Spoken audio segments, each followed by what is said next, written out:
All right, so here we are for this special interview here on CNN News 18. The author of this wonderful new book, it's called A Wonderland of Words, inspired, of course, the Wonderland being from Alice in Wonderland. But it's about words and how words can be strung together to form beautiful sentences, and sentences become ideas.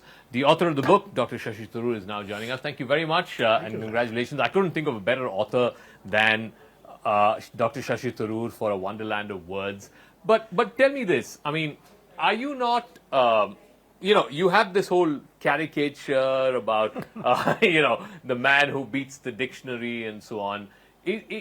What was the idea behind this book? Well, you're right. When the idea of a book came up, I was hesitant for a little while because I thought, do I really want to be, adding to this existing caricature of me as kind of some etymological egghead, this inflated vocabulary I've got.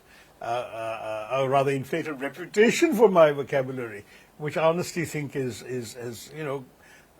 become more an object of memes and jokes and parodies than of any real serious appreciation. And the problem with that is it often obscures the fact that I believe words matter because they actually encapsulate ideas.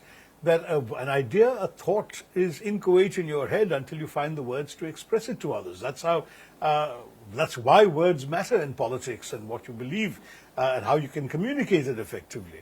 So for me, I thought, I've been using words in 25 books, 24, and another one was also about words. So this is your 26th book? This is my 26th, and there has been one sort of much simpler book on words called Tharoorosaurus, which was about individual words, their definitions and usage, which was really a lighter effort. This is a little more serious in that it talks about words in greater depth. And it also covers a wider range: word usage, word history, word origins, and of course trends in the evolution of the language, including a chapter on Indian English, a chapter on other languages that have infused their words into the English language, and so on. So it's a little more serious, but it's meant to be a casual read. It's not a book for scholars. I didn't intend there to be any footnotes, and my publishers, with their tireless efforts, have actually got notes to the end. But by and large, it's not a book for scholars. It's a book for people who either love language or want to know more about words or are still learning. You do mention in this book about your father and how he was this inspiration for you to sort of develop a love for language and love for words, and how you used to play Scrabble with him. And if you were around now, this whole thing about Wordle in the New York Times and how that would be a big thing in your family.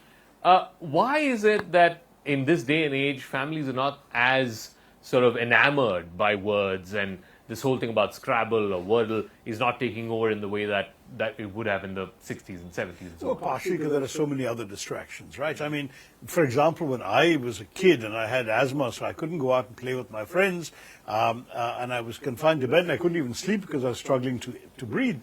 These are the days before, nebulizers and inhalers and so on.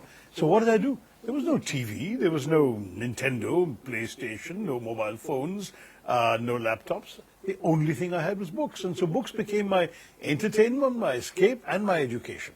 And in that process, by just delving into books, that's how I acquired words, and that's how the words became my friends and companions for the rest of my life. Because you read something extensively enough, you come across the same word in 3 different places, you'll figure out the meaning and the usage and even the nuance of that usage pretty easily. When my father came back from England in 1959, where he'd discovered and become a Scrabble fanatic, he had to go out and create a little group of friends in Bombay to play Scrabble. There was a couple of other people who'd also returned from England earlier, and he got them in, and then they created a group to meet every Sunday and play Scrabble. But it wasn't as if it was a widespread practice. Of course, it's become more so now over the years. And that's, I think, the same thing. Wordle, my father invented a game very much like Wordle. We played on car journeys, where he would imagine a word, and then we would have to guess that word. But he wouldn't, obviously there's no computer, no gray squares and green squares and yellow squares. He would just tell us how many letters we got right, and then we'd have to figure it out. But it was fun. We got more turns than Wordle gives you, but it was something which, shared his delight in words for themselves. He would set us puzzles, like he would give us a long word and ask us to make shorter words out of them. And whichever of us got the most number of words. It was usually me because I was the eldest. My sisters were younger, and they were allowed to have also 3-letter words. I had to do 4-letter words and more.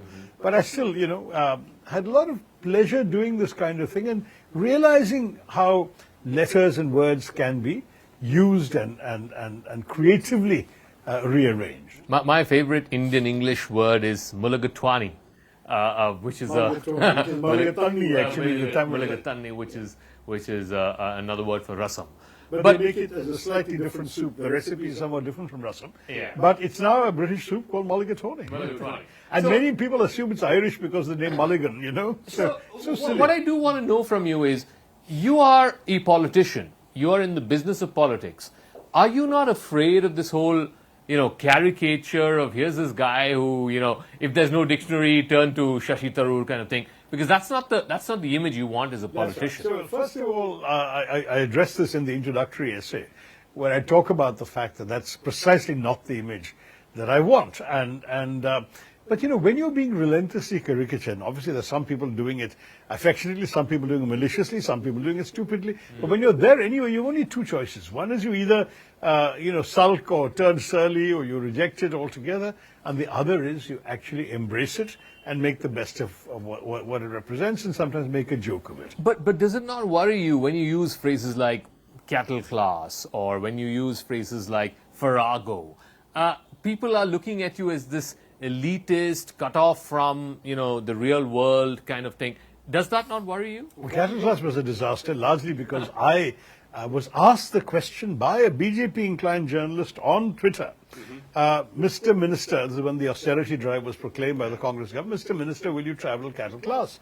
And I thought that just as he was using the phrase, it's a phrase everyone knows the meaning of, because I had spent the preceding 29, 30 years in America, where the word was very commonly used, not to demean the passengers, but to demean the airlines for herding us all in like cattle. So I said, yes, I'll travel in cattle class out of solidarity with all our holy cows, which was a typical kind of Stephanian Delhi University kind of pun. I didn't take it seriously. I then traveled off on a very long flight to Liberia, no internet on planes in those days, and it was almost 24 hours later that I had landed in Monrovia and heard that the dung had hit the fan, as it were. So this is a challenge, because obviously you're in a multilingual polity.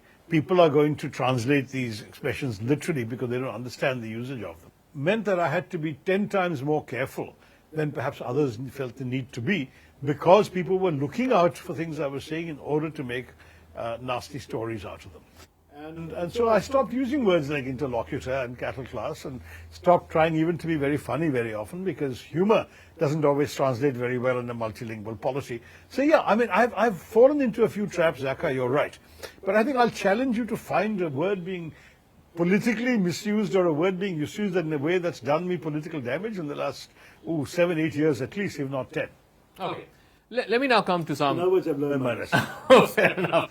Let me come to some contemporary issues. And I want to talk about an issue that's sort of raging through your home state, the film industry in your home state, about this whole Me Too wave. Do you see this as sort of a seminal moment in that industry, in that society, in a way that women artists are saying, no more, we want to live by a different set of rules, and therefore the male artists have to sort of learn to live with this new set of rules? And not just the artists, the male producers, male directors, male people who actually, call the shots on a set.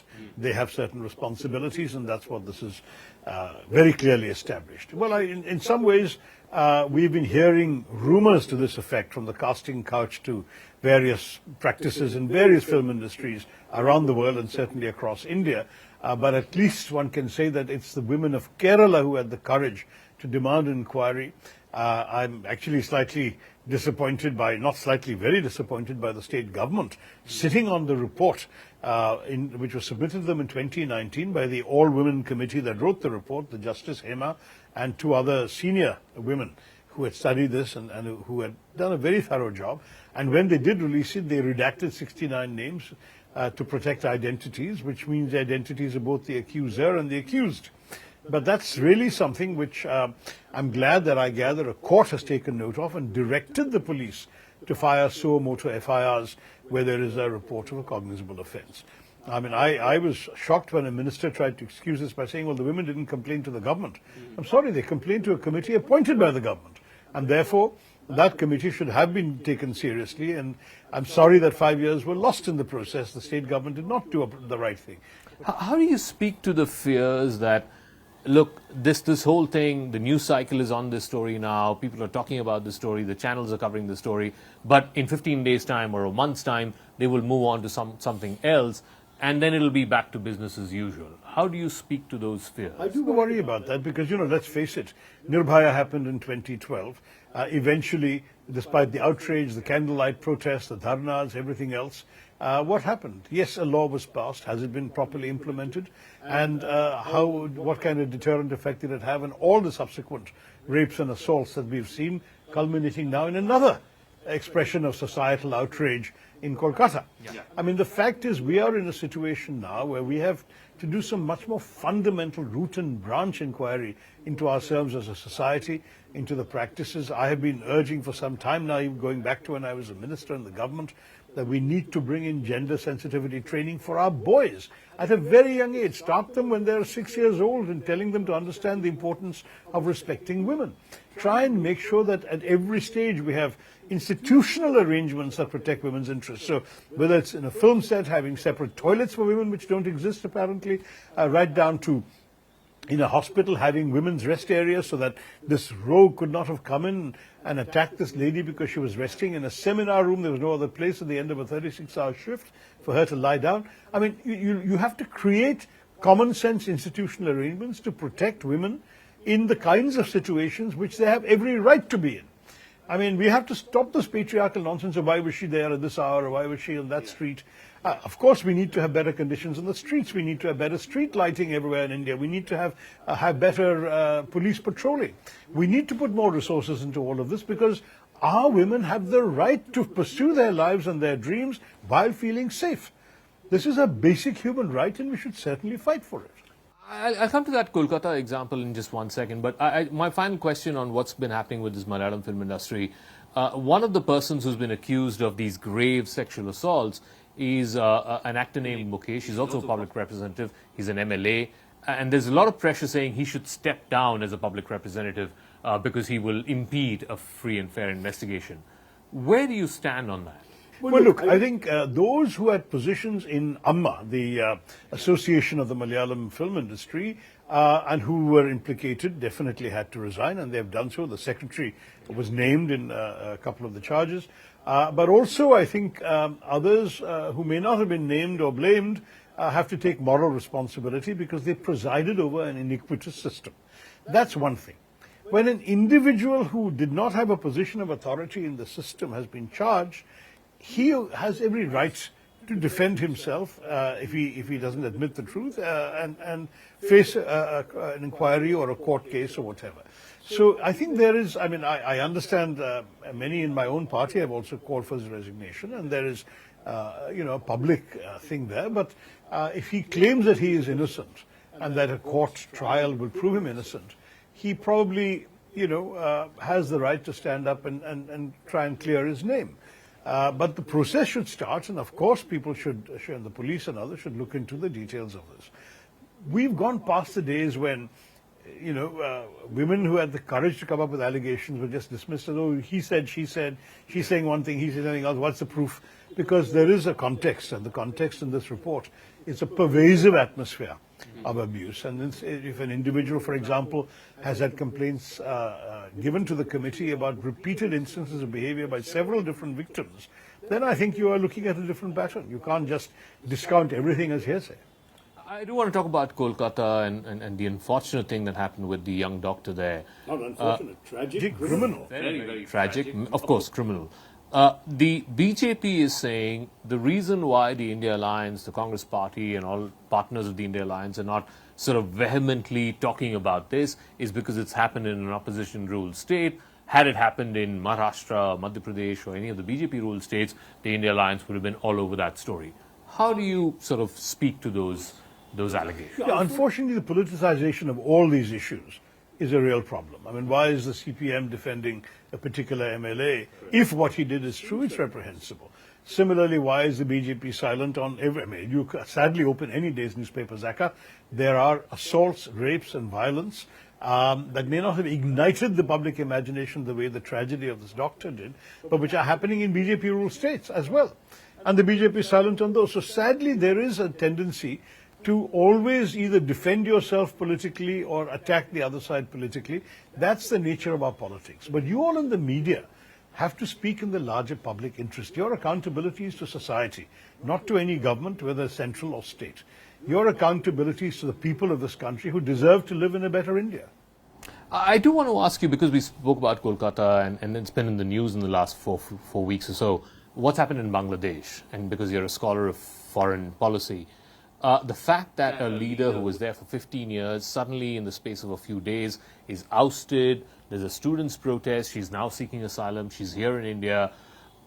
Are you worried about, the Hindus getting killed in Bangladesh and whether or not the Indian government and the Indian state will have some kind of leverage there in Bangladesh? How do you see what's been playing out there? So all those issues, and there's more in this very complex situation that's arisen. I don't know which one to take first. Certainly there's no question that there were assaults on minorities, and particularly the Hindu minority. We've had the ISKCON temple trashed, we've had Hindu individuals being attacked, and we've had Indian institutions, because of the identification with India, including the Indira Gandhi Cultural Center, completely destroyed, and the famous statue of the Pakistani army surrendering to the Indian generals in '71 also destroyed. So there's been a strongly anti-Indian and anti-Hindu undercurrent in some of the early days of the anarchy that accompanied the departure of Sheikh Hasina. But there have also been stories which we don't report enough of Bangladeshi Muslims protecting Hindu families, Hindu installations, Hindu temples. And there's also been the reassuring, the assurances of Muhammad Yunus, the head of the interim government, who has twice met with Hindu minority leaders, who has gone to the Dhakeshwari temple to show his solidarity and sympathy, very much the way in which Sardar Patel went to the Nizamuddin Dargah back in 1947. It's a way of showing that you belong here. The government is not going to be hostile to you. Yes, there will be some incidents continuing, but I get the impression from Bangladesh that the situation is much better than has been conveyed in the Indian media, because perhaps our people are naturally quite inflamed about some of the things that have happened, but it's perhaps been disproportionately portrayed negatively in terms of the Hindus, and that the situation is calming down, the police are reasserting control, and that the number of incidents involving Hindus is first of all, is negligible today, but it was never as bad as portrayed earlier. That's the thing. Now, I have gone through the entire gamut, first saying there's some anarchy every time there's a popular revolution, let's not worry about it, to then expressing my own rage and frustration and unhappiness about what I was hearing about what was happening to Muslims and Indian institutions, and then getting a pushback and a feedback from many voices in Bangladesh, telling me, not just on social media, but even messaging me or calling me, to tell me that things are not as bad as my last set of remarks implied, and I have now come to a midpoint on this. So that's on the first issue you raised. On the question of Sheikh Hasina coming to India, I think we absolutely had to do that. We had no choice to begin with, number one, because she has been a loyal friend of India and taken great risks for India. You remember, before her, we had militants from northeastern states conducting attacks in India and then seeking refuge in Bangladesh with the connivance of the authorities. We had the ISI running rampant. We had some extremist Islamist fundamentalist groups that were acting against our interests. When Hasina came to power, she cracked down on them. She even handed over some of these militants to us who are now in our custody. Yes. If you don't show gratitude for this kind of support, why will anyone help you in future? So India had absolutely the obligation to show that if a friend is in need, we are there for that friend. That is something that matters to us as human beings. It should matter to us as governments. So on that, I have no problem. Yes, it would complicate matters a little bit if she stayed indefinitely, because obviously Bangladesh would see us as harboring somebody who is hostile to them. But it all depends on how Hasina conducts herself, because we know that, for example, the Dalai Lama has been a refugee in India for 55 years. And in those 55 years, we've said to him, you're a spiritual leader, we welcome you here, but you can't conduct political activity. Now, the Chinese may have a different view on all this, but I believe India has, by and large, stuck to that. We revere the Dalai Lama, but we're not encouraging him to make statements of a purely political nature against the Chinese. So we could say to Sheikh Hasina, you're welcome in our country, but please don't make statements against the Bangladeshi government, because that puts us in an awkward position. For that reason, she may herself want to move on. But if she does want to move on, that's really her choice. You can't call a guest to your house and say, how soon are you going? I mean, that simply doesn't work, and I think we have to show her that much of respect. She deserves it, and we owe it to her. All right. My last couple of questions. We've had these sequence of events in the last few weeks. You had the Prime Minister going to Ukraine. A few weeks before that, he went to Russia. In the last week, he's had phone calls with the President of the United States, the President of Russia. Do you see India playing some kind of meaningful role to mediate peace between Russia and Ukraine? Well, I think President Zelensky's remarks after Mr. Modi left, the press conference he held, certainly do not give much rise for any sort of mediatory role there, because he did not give any signal that such a thing would be welcomed. He basically said, if India wants to convey our message to the Russians that they better, give us this, that, and the other, then it'll work. But obviously, that's not a basis for negotiation. In my UN days, we learned very hard, the hard way, that peace can only come about when there is a sort of, when the situation is ripe for it. By which I mean the parties have to be ready to see peace as being more in their advantage than a continuation of war. It is by no means certain that in either Ukraine or Russia, there is a level of either exhaustion or a other rational conclusion that they need to stop. I think both sides believe that they can continue to change the picture on the battlefield. The Ukrainians feel they can take some Russian territory, so they have some bargaining power. The Russians feel they can continue their advance into eastern Ukraine, and they're both continuing. So, I mean, I don't really see that. However, the fact that India is uniquely a country that has access to both sides should enable it to relay effective messages. Where some other countries have done well that we could have considered playing a role in, which we have not done, is, for example, the UAE organizing this very interesting prisoner exchange between the two countries.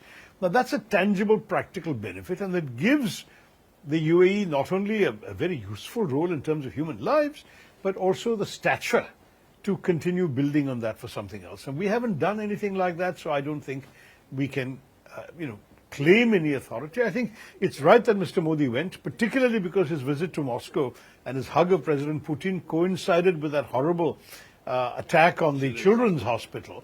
And therefore he needed to go to Ukraine, it seems to me, to remedy that particular image, and a hug of Mr. Zelensky amongst the rubble, plus the visit to the Children's Museum, with the memorial to children killed in the war.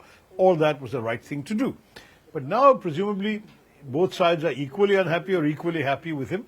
I think he should just signal India is available, but not, I think, presume anything more given what's going on.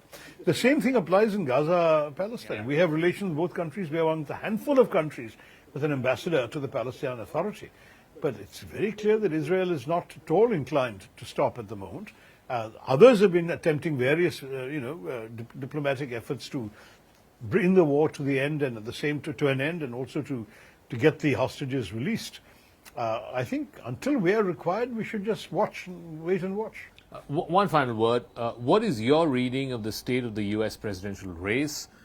Which of these two candidates would be better for India as you see it? Well, look, I think India will probably do okay with either side, in that we didn't do badly with either Obama or Biden, and we didn't do badly with Trump. So from India's point of view, I'm not sure that we have a whole lot to worry about, whatever the outcome is, because India-US relations has reached a level of bipartisan support in America that I think is reassuring.